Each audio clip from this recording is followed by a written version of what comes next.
তুমি জান্নাতের কোন দরজা দিয়ে যেতে চাও কমেন্টে অবশ্যই জানাও। জান্নাতের 8টি দরজা আছে। প্রথম দরজা বাব আল জিকির। এই দরজা দিয়ে সেই সব মুসলমান প্রবেশ করবে যারা আল্লাহর জিকির করে।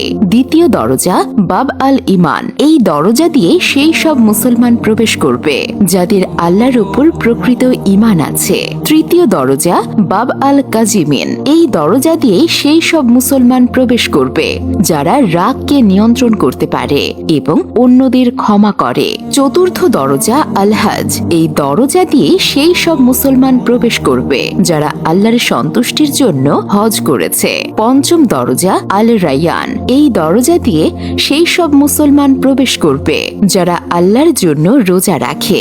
ষষ্ঠ দরজা আল সাদাকা। এই দরজা দিয়ে সেই সব মুসলমান প্রবেশ করবে যারা আল্লাহ তাআলার সন্তুষ্টির জন্য দান খয়রাত করে। সপ্তম দরজা আল জিহাদ। এই দরজা দিয়ে সেই সব মুসলমান প্রবেশ করবে যারা আল্লাহর রাস্তায় জিহাদ করে। অষ্টম দরজা আল সালাত। এই দরজা দিয়ে সেই সব মুসলমান প্রবেশ করবে যারা নামাজের ব্যাপারে নিয়মিত ছিল।